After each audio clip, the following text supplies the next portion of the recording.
सपना के पिता एक गरीब किसान थे। माँ पिता खेत में काम करते तो पीछे से सपना गांव के बच्चों के साथ हॉकी खेलती। एक दिन शाम को, सारा दिन खेलती रहती है, ये नहीं कि छोटे भाई को संभाले। माँ पता है, मैंने आज हॉकी में पास के गांव के लड़कों की टीम को हरा दिया। अरे वाह वाह मेरी बेटी, शाबाश। ये लेकर रुपया, जा जाकर टॉफी खा ले। सपना खुशी से पिता के गले लग जाती है और बाहर चली जाती है। अरे तुम इसको बिगाड़ रहे हो, मैं ना इसकी शादी ही करा दूंगी।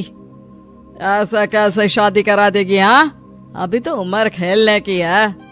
माँ बड़बड़ करती वहां से निकल जाती है, लेकिन शाम को उन लोगों के घर कुछ लोग आते हैं। अरे राम सुखिया, जरा ये तो बतलाओ, सपना के बारे में क्या सोचा है?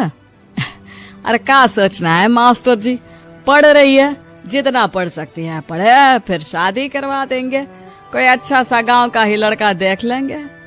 अरे तुम तो उसके पिता हो, तुमको कुछ नहीं पता? माँ घबरा जाती है। अरे का मास्टर जी, का पता नहीं, का हो गया? हम तो इनसे पहले ही बोल रहे थे कि लड़की की जात है, संभाल लो। अरे भाभी जी, आप भी ना कभी अच्छा भी सोच लिया करो। अरे सपना क्या खेलती है हॉकी, बड़े से बड़े आदमी भी नहीं जीत पाते हैं उससे। कल गांव में एक टीम आ रही है, लड़कियों की हॉकी खेलने उसे भेज देना, वहां शायद कुछ बात बन जाए। अरे ना मास्टर जी, कोई खेल वेल नहीं करवाना है हम लोगों को, वो भी शहर के लोगों के साथ तो बिल्कुल भी ना। शहर के लोगों को ना कोई भरोसा नहीं होता मास्टर जी। अरे कैसी बात कर रही हो सपना की माँ, बुरा आदमी तो हर जगह मिल जाएगा, उसके लिए शहर का और गांव का। हाँ मास्टर जी, हम लोग तैयार हैं, कल आ जाएगी सपना वक्त से।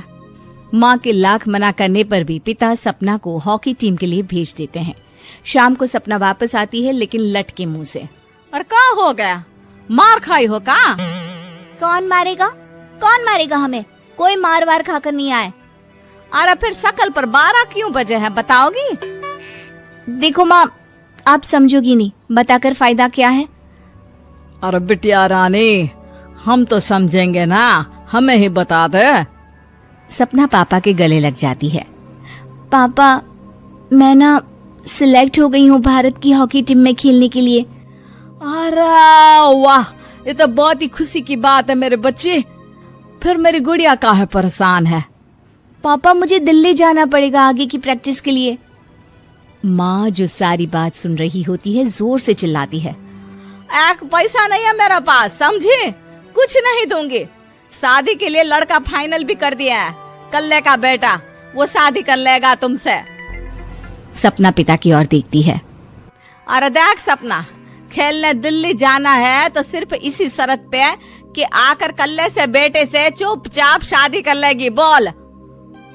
अरे ठीक है ना, कल्ले का बेटा तो बहुत ही समझदार है, सरकारी नौकरी है उसकी, मान गया वो तो सपना शादी कर लेगी। सपना भी धीरू, जो कि कल्ले का बेटा था, उसे जानती थी।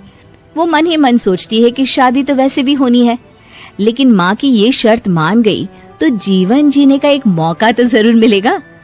हाँ, मुझे मंजूर है। तो कल मैं उन लोगों को बुला लूं? पिता और सपना दोनों एक दूसरे को देखते हैं। अब माँ ठीक है ना, बुलाने की क्या जरूरत है, वो लोग पसंद कर रहे हैं ना मुझे, वही ठीक है। बस आप तो मेरा दिल्ली का बैग पैक कर दो। सपना दिल्ली जाती है, दिल्ली टीम के लिए खेलने के लिए। सपना खूब अच्छा खेलती है और गोल्ड मेडल जीत कर आती है। जब वो गांव आती है तो उसका जोरदार स्वागत होता है। हर कोई सपना सपना चिल्ला रहा होता है। और सपना के पापा, तुम्हारी बेटी ने तो गांव का नाम रोशन कर दिया है। गांव की तरफ से तुम लोगों को गांव में पक्का, और सपना को परिषद में पक्की नौकरी देने के लिए हम तैयार हैं। अरे वाह वाह, पक्का मकान, ये तो बहुत अच्छी बात है, लेकिन सपना की नौकरी नहीं चाहिए हमें। हाँ, कैसी बात कर रही हो सपना की माँ? लड़की की नौकरी रहेगी तो अपने पैरों पर खड़ी रहेगी, किसी के आगे झुकने की जरूरत ना पड़ेगी। अरे चुप रहो, हम तो नौकरी ना करते हैं, पर मजाल है कि किसी के आगे झुके हो। ना, हमारी बेटी नौकरी नहीं करेगी। पिता लाख समझाते हैं, लेकिन माँ नहीं मानती। और फिर वो दिन भी आ जाता है जब सपना को अपने कहे अनुसार लड़के से शादी भी करनी पड़ती है। ससुराल में ए बहू, तू रोज रोज सुबह कहाँ जाती है? घर का सारा काम निपटा कर कहाँ भागती है?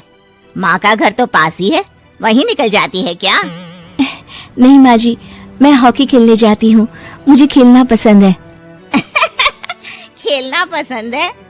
अरे कैसी बात कर रही है बहू, शादी के बाद तो कोई लड़की खेलती फैलती नहीं है, वो घर का काम काज देखती है।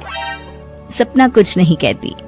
वो एक रोज कमरे में अपनी अलमारी ठीक कर रही होती है कि तब सुनो, वो जो लटक रहा है ना, क्या बोलते हैं उसे?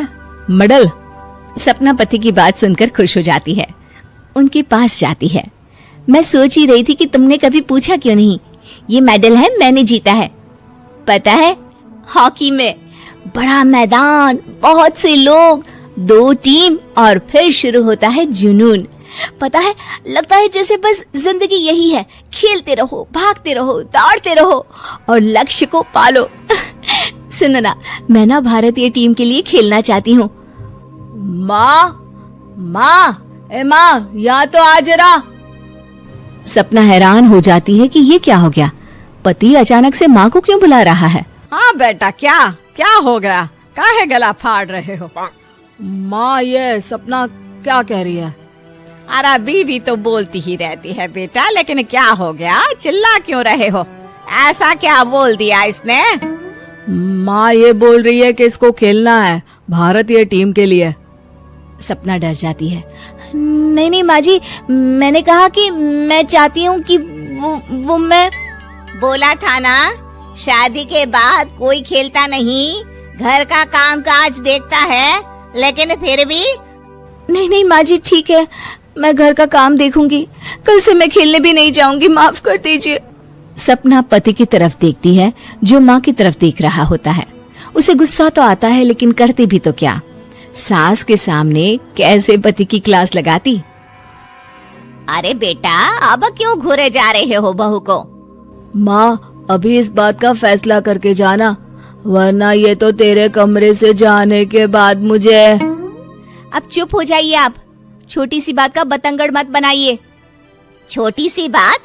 बहू, ये कोई छोटी बात नहीं है। जो लड़की दिल्ली के लिए गोल्ड मेडल ला सकती है, वो देश के लिए भी तो गोल्ड ला सकती है ना। हम लोगों को किसी चीज की कमी नहीं है बहू, घर का काम तो कोई भी कर लेगा, लेकिन देश का नाम रोशन करने के लिए सपना चाहिए। जा बहू, तेरी ट्रेनिंग का सारा इंतजाम तेरे पति ने कर दिया है, जा खेल और देश का नाम रोशन कर। सपना की आंख में आंसू आ जाते हैं। वो सोचती है कि बेटियों को मायके के साथ अगर ससुराल में भी सहयोग मिले तो ऐसा कोई काम नहीं जो वो नहीं कर सकती है।